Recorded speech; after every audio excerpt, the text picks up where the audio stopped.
ನಮಸ್ತೆ ಗೈಸ್, ಇವತ್ತು ನಾವು ಬಂದಿರೋದು ಪ್ಲ್ಯಾಟ್ಫಾರ್ಮ್ 65 ರೆಸ್ಟೋರೆಂಟ್ಗೆ. ಆ್ಯಕ್ಚುಲಿ ಇದಿರೋದು ಬನ್ನೇರುಘಟ್ಟ ರೋಡು. ಸೊ ನಾವು ವೀಕೆಂಡ್ ಅಂತ ಹೇಳ್ಬಿಟ್ಟು ಸ್ಯಾಟರ್ಡೇ ಇಲ್ಲಿಗೆ ಬಂದಿದ್ದೀವಿ. ಈ ರೆಸ್ಟೋರೆಂಟು ಲೊಕೇಶನ್ನ ಸ್ಕ್ರೀನ್ ಮೇಲೆ ಹಾಕಿರ್ತೀನಿ ನೋಡಿ. ಆ್ಯಂಡ್ ಇದು ಇನ್ನೊಂದು ಬ್ರ್ಯಾಂಚ್ ಇದೆ, ಬಟ್ ನಾವು ಬಂದಿರೋದು ಬನ್ನೇರುಘಟ್ಟ ರೋಡಲ್ಲಿರೋ ಬ್ರ್ಯಾಂಚಿಗೆ. ಆ್ಯಂಡ್ ಬಂದ ತಕ್ಷಣ ಇದು ಆ್ಯಂಬಿಯನ್ಸು ಎಲ್ಲ ಚೆನ್ನಾಗಿದೆ ಅಂತ ಫೀಲ್ ಆಯಿತು. ಆ್ಯಂಡ್ ಲೈಟಿಂಗ್ಸ್ ಎಲ್ಲ ಸಖತ್ತಾಗಿತ್ತು. So dim light, low light ಇರುತ್ತಲ್ಲ, ಸೊ ಆ ಥರ ಲೈಟಲ್ಲಿ ಊಟ ಮಾಡೋದು ಚೆನ್ನಾಗಿದೆ ಅಂತ ಅನ್ನಿಸ್ತು. ನಾವು ಹೋಗಿದ್ದ ಹೋಟೆಲು ತುಂಬ ದೊಡ್ಡದಾಗಿತ್ತು, ತುಂಬ ಟೇಬಲ್ಸ್ಗಳಿತ್ತು. ಆ್ಯಂಡ್ ವೀಕೆಂಡ್ ಆಗಿರೋದ್ರಿಂದ ನಾವು ನೋಡ್ದಂಗೆ ತುಂಬ ಜನ ಟೇಬಲ್ ಬುಕ್ ಮಾಡಿ ಬಂದಿದ್ವು. ನಾವೇನು ಮುಂಚೆ ಬುಕ್ ಮಾಡಿರಲಿಲ್ಲ, ಅದು ಮುಂದೆ ಪಾಸ್ ಆಗುವಾಗ ಅನ್ನಿಸ್ತು ಇದನ್ನು ಟ್ರೈ ಮಾಡೋಣ ಅಂತ.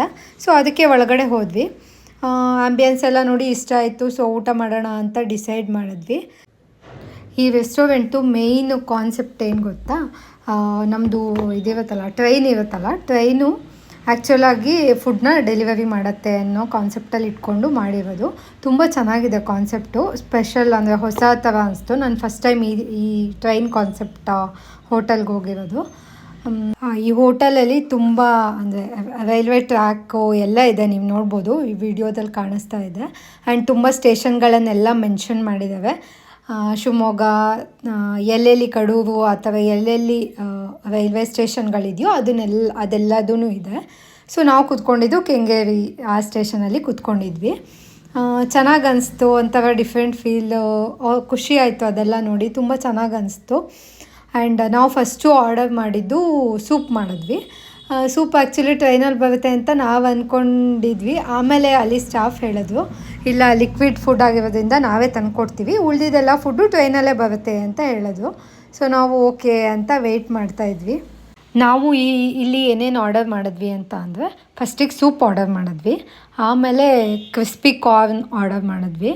ಸೂಪು ಸಖತ್ತಾಗಿತ್ತು, ಫುಲ್ ಸ್ಪೈಸಿಯಾಗಿ ಮಾಡಿ ಅಂತ ಹೇಳಿದ್ವಿ. ಸೊ ಹಾಗೆ ಮಾಡಿದ್ವು, ಚೆನ್ನಾಗಿ ಅನ್ನಿಸ್ತು. ಆ್ಯಂಡ್ ಕ್ರಿಸ್ಪಿ ಕಾರ್ನು ಸಖತ್ತಾಗಿತ್ತು, ಇಷ್ಟ ಆಯಿತು. ಅದಾದಮೇಲೆ ರೋಟಿ ಕರಿ ಆರ್ಡರ್ ಮಾಡಿದ್ವಿ. ರೋಟಿ ಕರಿ ಸಖತ್ತಾಗಿತ್ತು, ಸ್ಪೈಸಿಯಾಗೂ ಇತ್ತು. ಆ್ಯಂಡ್ ಮಶ್ರೂಮ್ ಕರಿ ನಾವು ಹೇಳಿದ್ದಾಗಿತ್ತು. ಸೊ ಅದನ್ನು ಸ್ಪೈಸಿಯಾಗೆ ಚೆನ್ನಾಗೇ ಮಾಡಿದ್ವು. ಸೊ ಅದಷ್ಟನ್ನು ತಿಂದಾದ್ಮೇಲೆ ನಾವು ಇದು ಹೇಳಿದ್ವಿ, 2 ಜ್ಯೂಸ್ ಹೇಳಿದ್ವಿ. ಸೊ ಅದೂ ಚೆನ್ನಾಗಿತ್ತು, ಜ್ಯೂಸು ಇಷ್ಟ ಆಯಿತು. ಅದಾದಮೇಲೆ ಬಿರಿಯಾನಿ ಹೇಳಿದ್ವಿ. ಸೊ ಎಲ್ಲ ಫುಡ್ಗೂ ಕಂಪೇರ್ ಮಾಡಿದ್ರೆ ಬಿರಿಯಾನಿ ಅಷ್ಟು ಇಷ್ಟ ಆಗಲಿಲ್ಲ. ಅಂದರೆ ಮೀಡಿಯಮ್ ಸ್ಪೈಸಿ ಆ ಥರ ಇತ್ತು. ನಮಗೆ ಸ್ಪೈಸಿ ಫುಡ್ ಬೇಕಾಗಿದ್ದರಿಂದ ಬಿರಿಯಾನಿ ಅಷ್ಟೊಂದೇನು ಇಷ್ಟ ಆಗಿಲ್ಲ.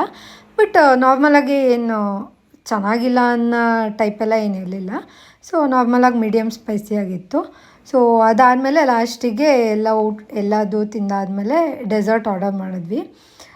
Ice cream with brownie order ಮಾಡಿದ್ದೆ. ಇದು ಫುಲ್ ರಿಮೋಟಿಂದ ವರ್ಕ್ ಆಗುತ್ತೆ ಅನಿಸುತ್ತೆ. ಸೊ ಒಂದು ಕ್ಯಾಮ್ರಾ ಅಥವಾ ಸೆನ್ಸರ್ ಏನೋ ಇರುತ್ತೆ. ಸೊ ಅವ್ರು ನಮಗೆ ಸಿಗ್ನಲ್ ಕೊಟ್ಟು ಟ್ರೈನಲ್ಲಿ ಫುಡ್ನ ಕಳಿಸ್ತಾರಲ್ಲ, ನಾವಿಲ್ಲಿ ಎತ್ಕೊಂಡ ತಕ್ಷಣ ಮೋಸ್ಟ್ಲಿ ಅದು ಸೆನ್ಸ್ ಆಗುತ್ತೆ ಅವರಿಗೆ. ಸೊ ಅದರಿಂದ ನಾವು ತೊಗೊಂಡ್ವಿ ಅಂತ ಗೊತ್ತಾಗ್ಬಿಟ್ಟು ಟ್ರೈನ್ನ ಇದು ಮಾಮೂಲಿ ಮಕ್ಕಳದ್ದು ಆಟ ಸಾಮಾನಲ್ಲಿ ರಿಮೋಟ್ ಕಂಟ್ರೋಲ್ ಮಾಡ್ತಾರಲ್ಲ, ಸೊ ಆ ಥರ ಅದನ್ನ ರಿಟರ್ನ್ ತೊಗೋತಾರೆ ಅಂತ ನಾನು ಅಂದ್ಕೊಂಡಿದ್ದೀನಿ. ಸೊ ಮೋಸ್ಟ್ಲಿ ಹೀಗೆ ವರ್ಕ್ ಆಗ್ಬೋದು. ಚೆನ್ನಾಗಿದೆ ಅನಿಸ್ತು, ಡಿಫ್ರೆಂಟ್ ಕಾನ್ಸೆಪ್ಟು. ಈ ಕಾನ್ಸೆಪ್ಟ್ ಇಷ್ಟ ಆಯಿತು ನನಗೆ. ಚೆನ್ನಾಗಿ ಒಂಥರ ಟ್ರೈನಲ್ಲಿ ನಮ್ಮ ಫುಡ್ ಬರ್ತಾಯಿದೆ ಅಂತ ಅಂದವಾಗ ಒಂಥರ ಖುಷಿ ಆಗುತ್ತೆ. ಒಂದು ಒಳ್ಳೆ ಗುಡ್ ರೆಸ್ಟೋರೆಂಟ್ ಅಂತ ಅನ್ನಿಸ್ತು. ವೀಕೆಂಡಲ್ಲಿ ಆರಾಮಾಗಿ ಹೋಗ್ಬಿಟ್ಟು ತಿನ್ಕೊಂಡು ಬರ್ಬೋದು. ಚೆನ್ನಾಗಿದೆ, ಎಲ್ಲ ಫುಡ್ಡೂ ಚೆನ್ನಾಗಿದೆ ಅಂತ ಅನ್ನಿಸ್ತು.